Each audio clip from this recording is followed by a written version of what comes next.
Welcome to E-Bible Fellowship's Evening Bible Studies with your host and Bible teacher, Chris McCann. For more studies, visit our website at www.ebiblefellowship.org. And now, here's Chris McCann.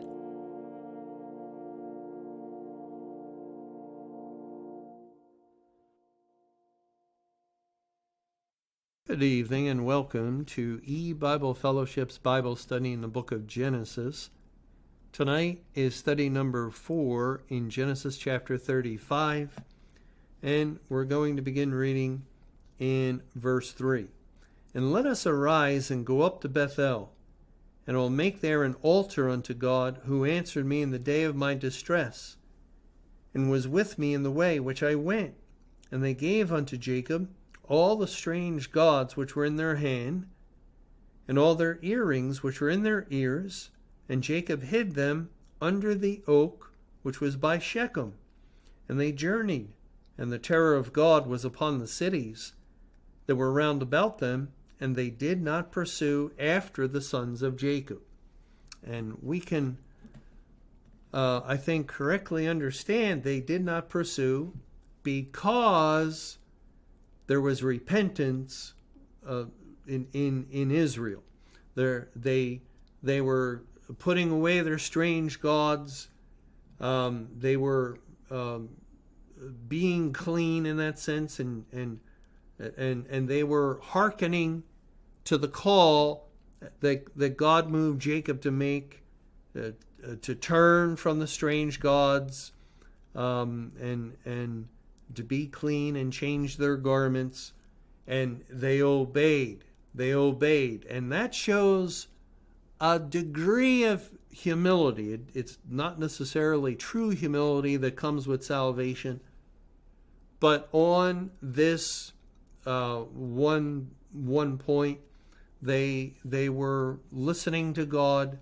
They would later, as we know, turn away once again, and that would be the history of the whole nation.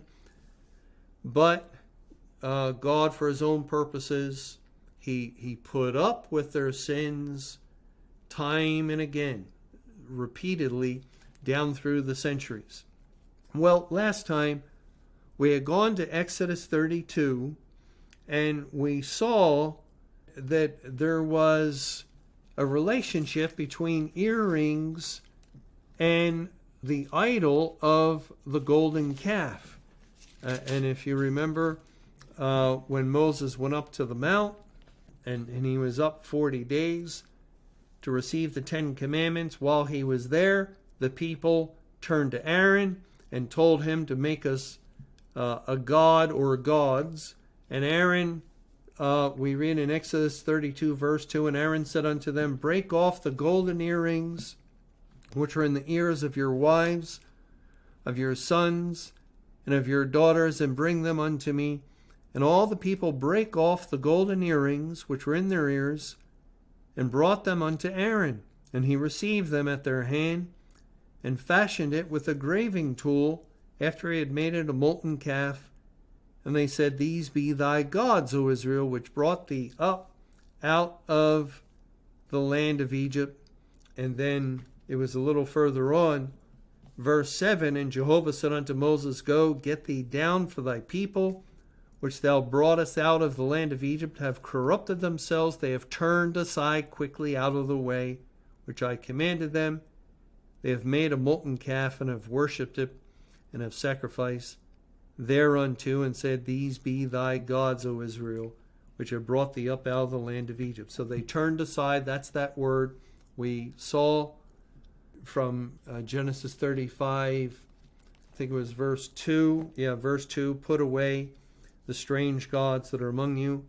And that's Strong's number 5493. And it's the same thing here. They turned aside. They turned aside not the strange gods, but they turned aside quickly out of the way which God commanded. And so that word can be used either way, as far as turning away from evil to God, or turning away from God to evil. And we just noticed that the golden earrings were used to fashion the calf. And that helps to explain why Jacob gathered the earrings of Israel and all in the household of Israel, and he got rid of them as well as the strange gods. Now, there's another tie-in with earrings and making an image in Judges. If we go to Judges chapter 8, and this is after Israel once again went aside after strange gods. God raised up oppressors, and then when they cried unto him, he raised up the deliverer Gideon. And Gideon won the battle with the 300 men against the Amalekites, I think it was. And then we read that they wanted Gideon to rule over them, and he would not. In Judges 8, verse 23, and Gideon said unto them, I will not rule over you, neither shall my son rule over you. Jehovah shall rule over you. And Gideon said unto them, I would desire a request of you, that you would give me every man the earrings of his prey. For they had golden earrings, because they were Ishmaelites. That's what it was. They were Ishmaelites, not Amalekites. And Ishmaelites are descendants of Ishmael. And Ishmael identifies with those who are of the other covenant. Yes, we know that God has an end time plan to save many descendants of Ishmael, many in Arab lands, who were part of the great multitude, but that's another matter. Galatians 4 lays out the two covenants with the two wives of Abraham, Sarah and Hagar, the Egyptian maid. And the Egyptian maid identifies with Mount Sinai in Arabia, where the law was given, and her child, Ishmael, was the son of that covenant of the law, which means there is no true salvation in that they're unsaved. And so it's characteristic of Ishmaelites, those who are unsaved and therefore of the world of the kingdom of darkness, the kingdom of Satan, to have golden earrings. And this is referring to the men of the army, not their women. These are the earrings of their prey, of those that were defeated in the battle. And it goes on to say in verse 25, and they answered, we will willingly give them. And they spread a garment, and did cast therein every man the earrings of his prey. And the weight of the golden earrings that he requested was 1,700 shekels of gold, beside ornaments and collars and purple raiment that was on the kings of Midian, and beside the chains that were about their camels' necks. And Gideon made an ephod thereof, and put it in his city, even in Ophrah, and all Israel went thither a-whoring after it, which thing became a snare unto Gideon and to his house. And we're surprised that Gideon, because Gideon is the one who tore down the image of Baal when God first appeared to him. And then he did it at night because he was afraid of the inhabitants of the land, the men of Israel round about. And they did come after him, but his father protected him and said, if Baal is so upset, let Baal fight against Gideon for tearing down his image. And so we would expect him to have learned that it's not a good thing to set up any kind of an image, because Israel has a tendency towards idolatry and towards worshiping of idols. and yet this just shows he was an imperfect man. It would relate to various good kings that we read of Judah, and we can tell they're an elect child of God, that God saved them, and then God would say, yet they did not destroy the high place. They allowed the high place to remain. And it was just the day they were living in. It wasn't the time to remove every high place and casting down imaginations that come against God. No, God kept that in reserve. And the Bible tells us that the Lord winked at these things. He could have impressed upon his people greatly, and sometimes he did, like good King Josiah, who went about cleansing the land of all idols. But for the most part, this impression was not made upon the people of God.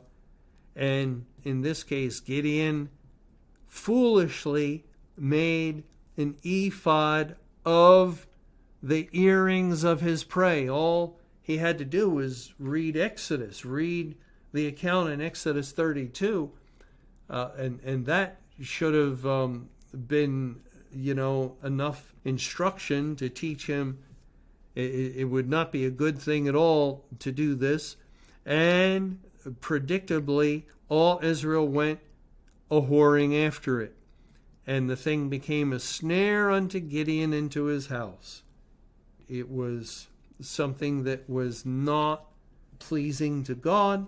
And again, we see it was made out of earrings.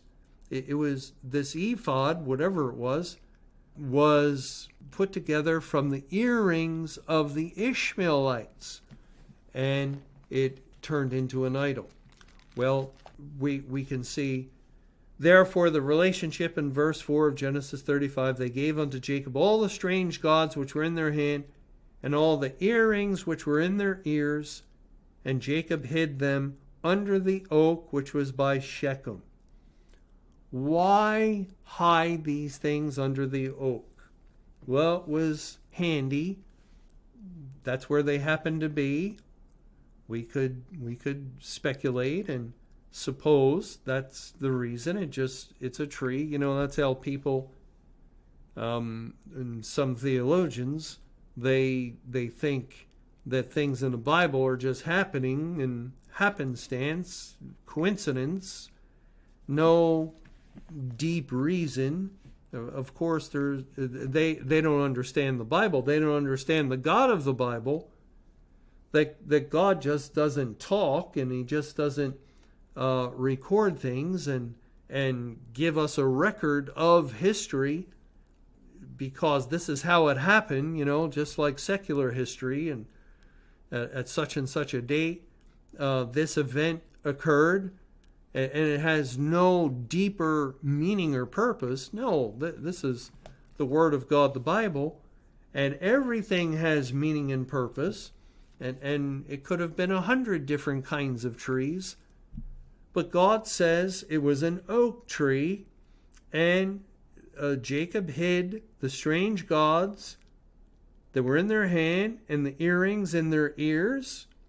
And by the way, I think another point of the earring in the ear would be that taking the earring off the ear, it's sort of the interference of idolatry or idolatrous practices, of even paganism, of our past life and our past understanding of secular doctrine. Like in our time, it would be Big Bangs and evolution. We were taught in schools, the world schools, and these things have to do with our hearing, our understanding, and what we thought was true, and it all proved to be false. So now it's time to be clean, to change your garment, to put off the things of the world, to come out of Babylon and be separate. And so take whether it be maybe growing up in a false religion and all of those errors that have to be put away, or secular society growing up in the world. And there's numerous doctrinal errors that the world puts forth that also has to be put away. And now we believe the Bible. We don't believe evolution. It's a ridiculous theory. We believe Genesis 1, verse 1, in the beginning, God created the heavens and the earth. That's also, I think, in view, and why God says all the earrings which were in their ears. It has to do with hearing the word of Jehovah, hearing the word that follows the cleansing of the soul and salvation and the changing of the garment when we put on, or God puts on us, the righteousness of Christ's garment. Well, again, the oak by Shechem.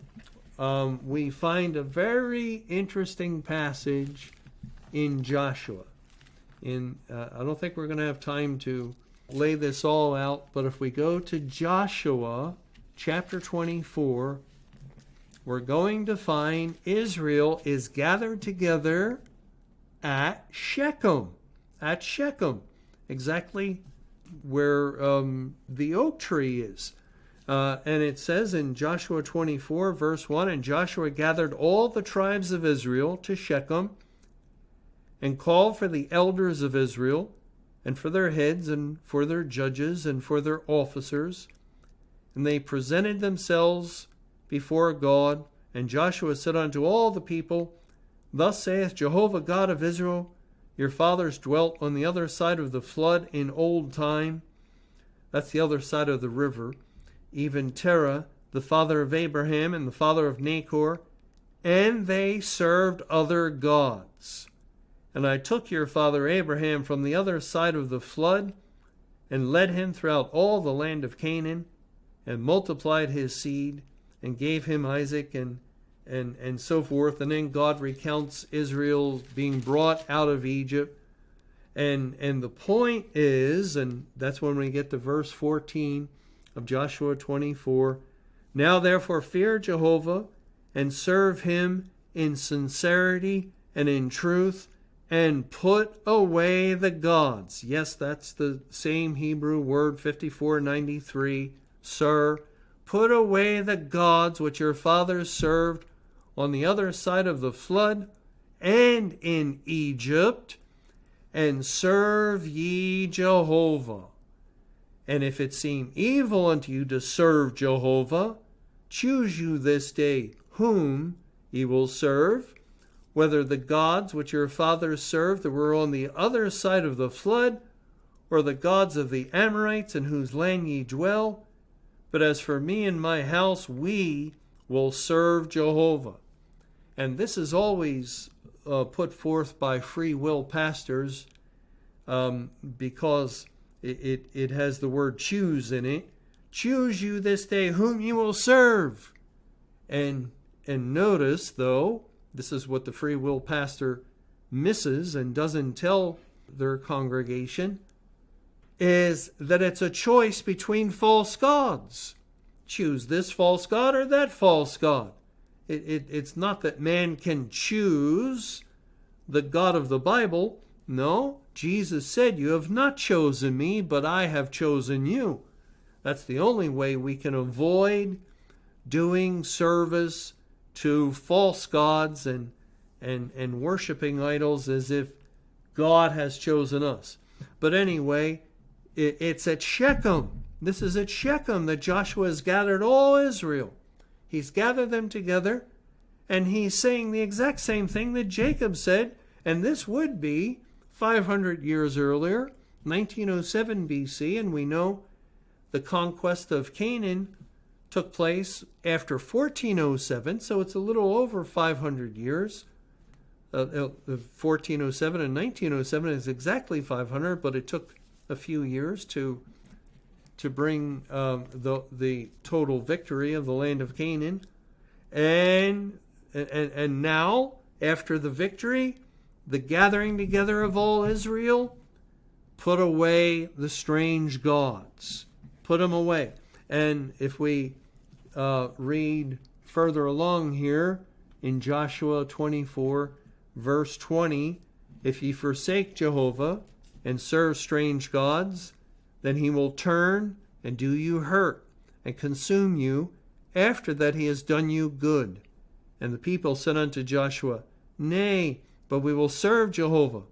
And Joshua said unto the people, Ye are witnesses against yourselves. They have chosen you, Jehovah, to serve him.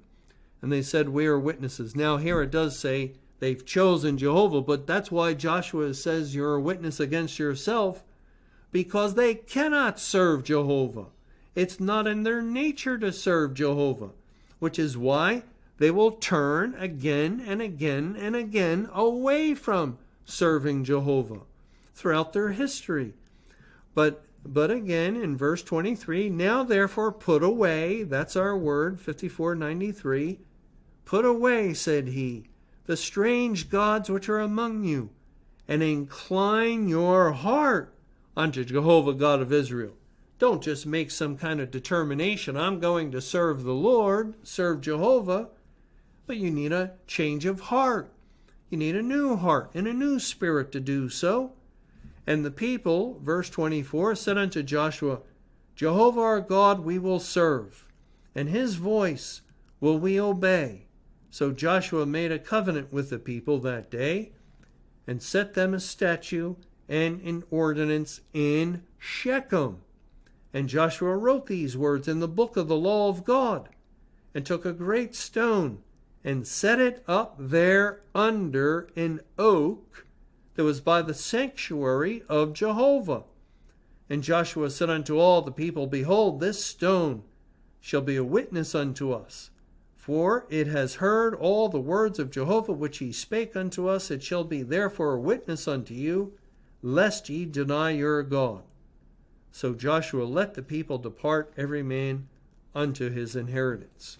You notice it's at Shechem, the command to put away your gods and serve Jehovah, and also they set up a stone as a witness. And where did they set it up? Under an oak tree in Shechem. We can't get a more definite tie-in than what's going on in Genesis 35. Put away your strange gods. And then they gave them unto Jacob, all the strange gods in their hand, all their earrings in their ears, and Jacob hid them under the oak which was by Shechem. Well, again, it makes us even more curious, doesn't it? But unfortunately, we have come to the end of our time in this study. Lord willing, in our next study, we'll try to understand the significance of the oak tree and why the strange gods are hidden underneath it, and also the tie-in in the book of Joshua. Thank you for joining us for E-Bible Fellowship's Evening Bible Studies with your host and Bible teacher, Chris McCann. For more studies and information, visit our website at www.ebiblefellowship.org. Until our next Bible study, may the Lord's perfect will be done.